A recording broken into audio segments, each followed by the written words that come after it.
dahil walang backbone ang presidente, walang sariling desisyon, hindi makapag-isip ng tama, kaya panahon na para ilubog sa kumunoy. Kabutihan. Pero role model niya yung smuggler na katulad niya. Yung kawatan, yung lahat, name it, lahat ng kababuyan na kay Lisa Araneta Marcos, baboy ang putang inang yan. Pinakababoy ang hinayupak na yan. Kaya dapat yan ikulong sa kulungan ng mga baboy. Hindi sa kulungan ng mga palangga.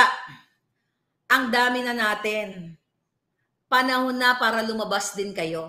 Ito nga mga kababayan, bago natin ituloy ang video na ito, kung bago ka lang sa aking YouTube channel baka pwede makahingi ng like at subscribe at click mo na rin ang notification bell para updated ka sa aking nilalabas na bagong video. Salamat po. Pero isa yon sa sinabi na hindi nakakapagdesisyon ang putang inang Marcos Jr. Baka ng Genemis bangag na bangag kung hindi niya ikukonsulta sa kanyang asawang mandorobong demonita o bruha. So, dahil walang backbone ang presidente, walang sariling desisyon, hindi makapag-isip ng tama, kaya panahon na para ilubog sa kumunoy. Itapon ng bonggang-bongga. Ngayon, mga kababayan, okay, ayon pa sa mga nakakilala nila, ito 2022 itong article na ito, na maliwanag na si Lisa Ahas ay in charge sa lahat. Okay, even during the campaign.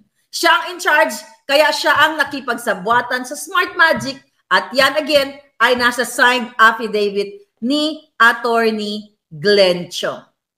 Kung natatandaan ninyo mga kababayan, nung in-interview si Lisa Ahas, ni Aster Amoyo, na kung sino ang role model niya. Sabi niya, ang kanyang role model is me.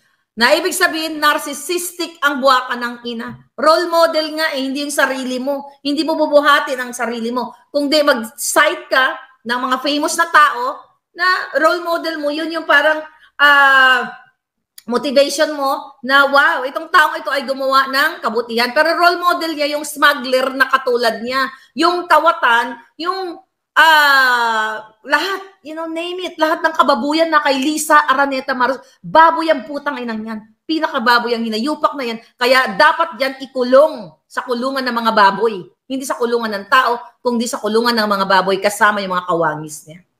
Mga kababayan. Ngayon,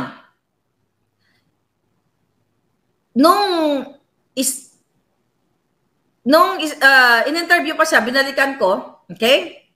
Na sinabi mismo ni Lisa Ahas Marcos, okay? Ni Kuting Jr., okay? Sinabi mismo ni Kuting Jr. noong time na nasa New York sila, babalikan lang natin yon. Nanonood sila ng show. Wala silang ticket, di ba?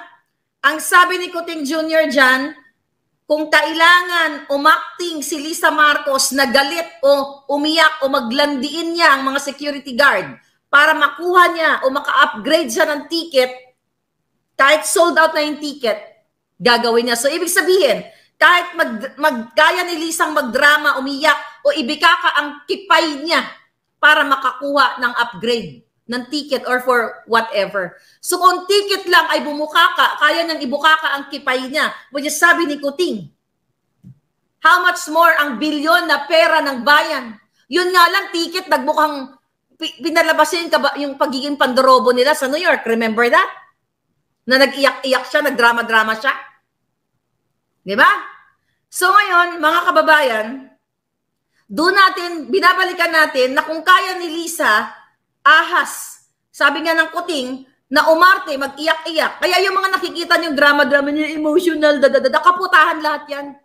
Pambababo yan, pangloloko sa inyo. Kung kaya ni Lisa Marcos na magsabi o magdrama para lamang sa ticket, sa concert ticket, sabi ko nga, how much more? How much more ang bilyon-bilyong pera o trilyong pera na ninanakaw nila ngayon sa smuggling sa lahat ng ahensya ng gobyerno. See that? Nakita nyo na mga palangga? Ngayon, ano pang sinabi ng hinayupak? Tignan ko lang itong mga nakaraan niyang pinaggangata dito. Okay.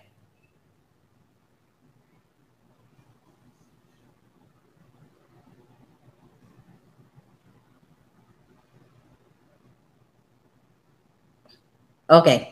So more or less, yun yung gusto kong balikan. Tanggalin na ang puting at bangag. Bangag, resign. Hindi ka mag-resign, kakalad ka rin natin. Sindikato, thank you. Dito si Sindikato. Si Sindikato nandito. Okay? Mga sindikato talaga.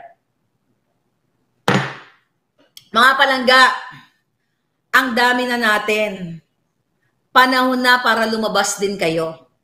Ang sa akin lang, sabi ko nga, nung nagsimula tayong i-booking sa inyo ang kahayupan ni Lisa Marcos, ang pagtatalaga niya sa kanyang mga kamag-anak sa iba't ibang posisyon ng gobyerno, ang pagpasweldo niya sa kanyang mga kamag-anak kahit hindi nagtatrabaho, ang pagnanakaw lahat, bawat galaw nila ay binababoy kayo. Kung papayagan ninyo at magtanga-tangahan ang iba sa inyo, lalo yung mga trolls na bayad, kawawa tayong lahat. Kawawa lalo na kayong lahat.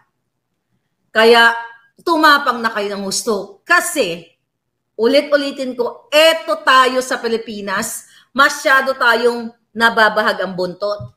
Kasi ang binabangga natin ay mga taong gobyerno na kaya tayong sikilin, kaya tayong gurgurin. Pero hindi na sa panahon ngayon. Nakita nyo na ang isang tao, ang isang maharlika na hindi inalintana na gurgurin na mga buwaka ng ina na dati nila akong supporter, na dati nila akong naka-dinner, nandun ako sa analysis and everything.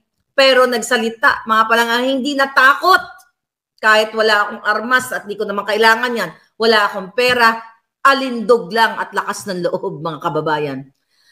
So, anong ibig sabihin nito?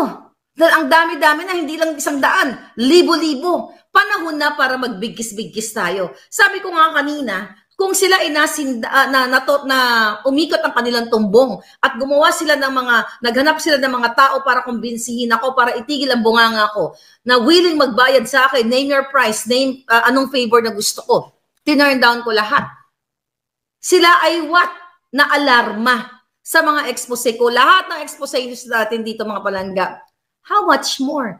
Ibig sabihin, you have to join now. Kasi ang dami ng matatapang, kailangan lang may magsimula ng tapang. Dahil alam ko matatapang kayo lahat, kaya lang medyo natatakot dahil hawak tayo ng sindikato. Ang gobyerno natin hawak ng sindikato. Pero kung tayo ay parang mga walis tingting na magbungkos, mga palangga, kahit sila ay ano pa ang power nila, kaya natin silang walisin ng bonggang-bongga.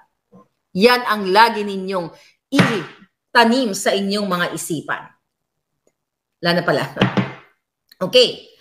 So, ano pa ba ang mga issue na dapat magising kayo? Lahat ng pagnanakaw nandiyan dyan. Magsimula again sa presyo ng bigas, sa presyo ng mga bilihin, na hindi yun na kayang bilhin. Dahil sa what? Dahil sa smuggling. Diba?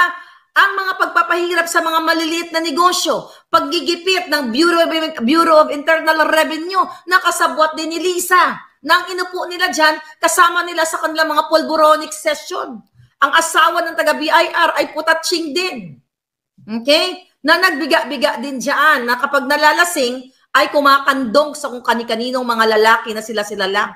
Meron ng mga expose dyan, even si Pastor, di ba? May mga orgy-orgy dyan. May mga swinger sa Malacanang. The heck?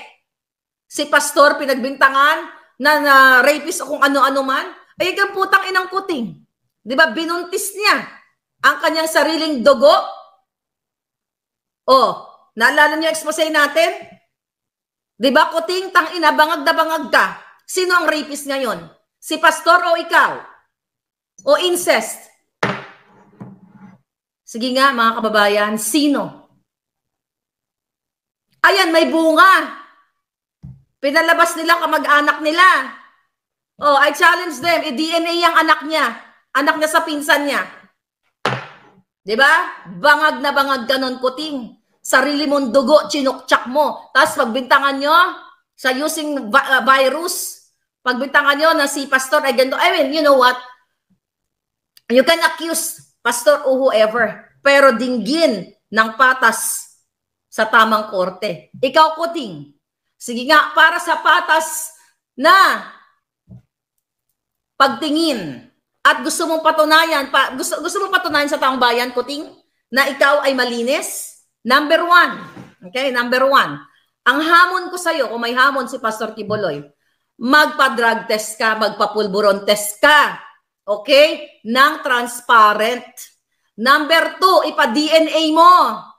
Okay? Ang anak mo sa pinsan mo para sa pangkalahatan, malinawan ng taong bayan kung si Maharlika ba ay nagsasabi ng totoo. Ipa-DNA mo dahil bangag na bangag ka sa pulburon.